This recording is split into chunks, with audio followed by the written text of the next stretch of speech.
Sesungguhnya kunci surga adalah hubbul fuqara'i wal masakin. Kuncinya surga adalah mencintai para fakir dan mencintai orang-orang miskin.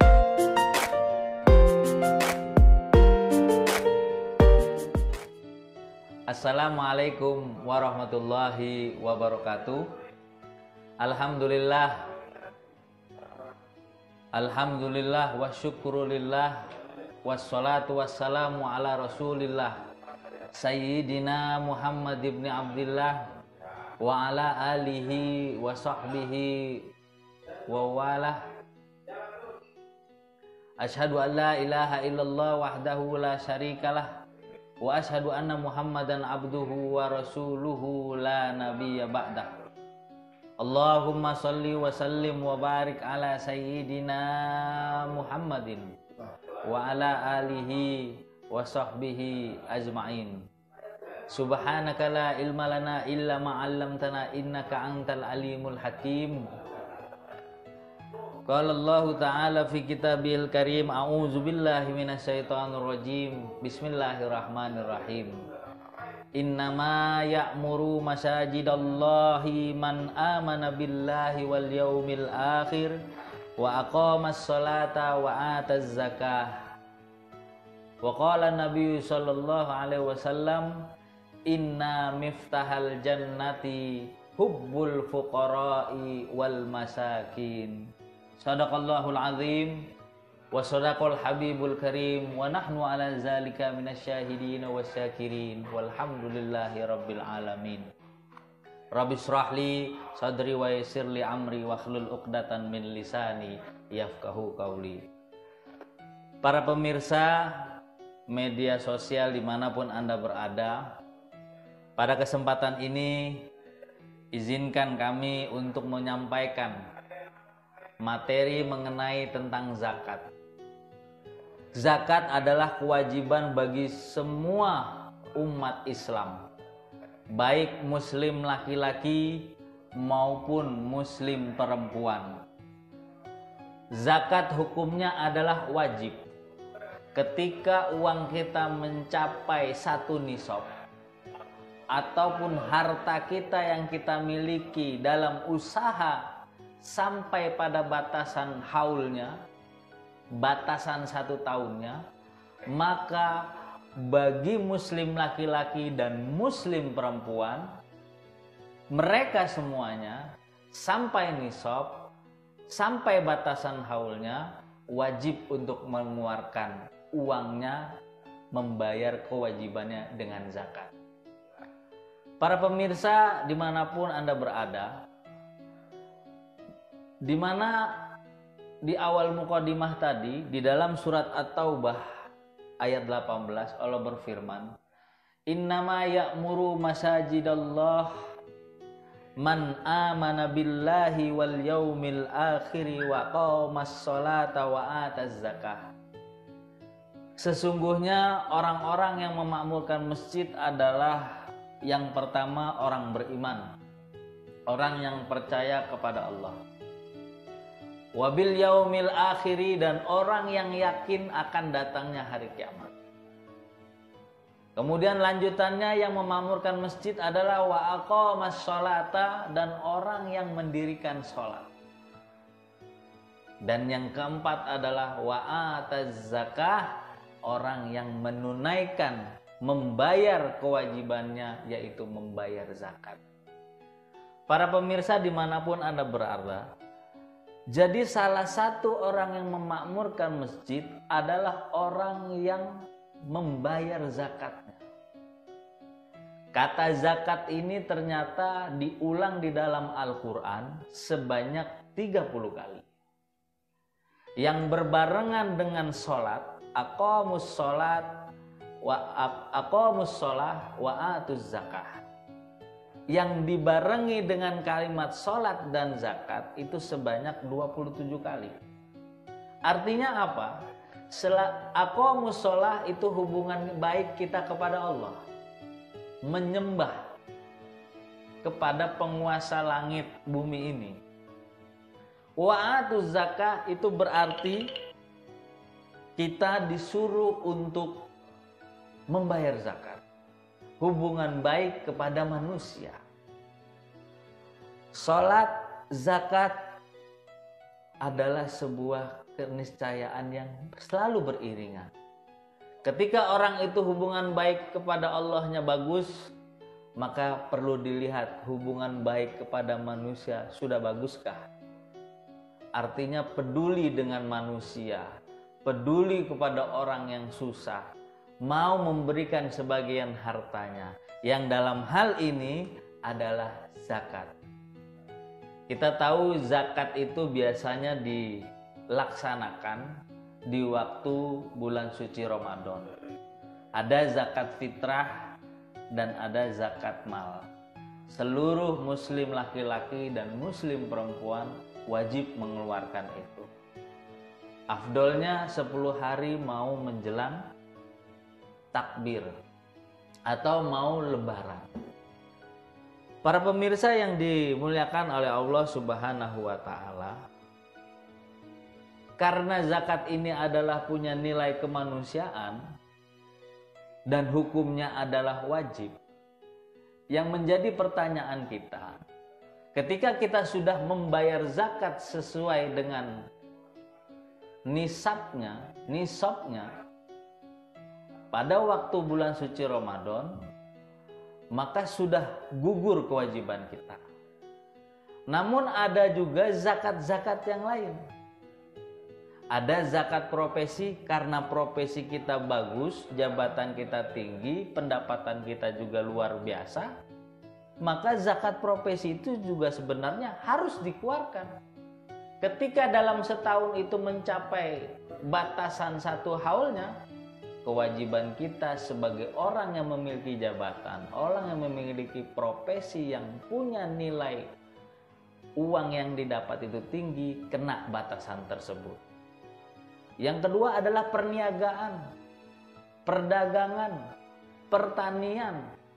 Ketika itu sudah sampai pada 1 nisabnya, maka itu dikeluarkan. Berapa nisabnya?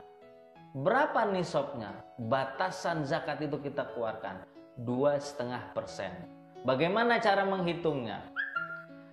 Di dalam riwayat atau pendapat para ulama ahli fikih, ada yang mengatakan 1 nisabnya itu dalam 1 tahun untuk mencapai 2,5% yang kita keluarkan, mengatakan banyaknya itu sama dengan 85 gram emas. Pendapat yang lainnya 90 gram emas. Bagaimana cara menghitungnya?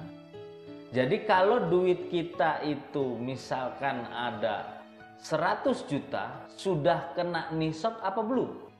Sudah kena batasan apa belum untuk membayar zakat? Maka caranya adalah 85 gram dikalikan harga emas pada hari itu, jumlahnya berapa, maka itulah nisabnya, batasannya orang mengeluarkan zakat. Kalau harga emas misalkan 500.000, kalau kita pakai pendapatnya yang 90 gram, berarti 90 gram dikalikan 500.000 berarti 45 juta.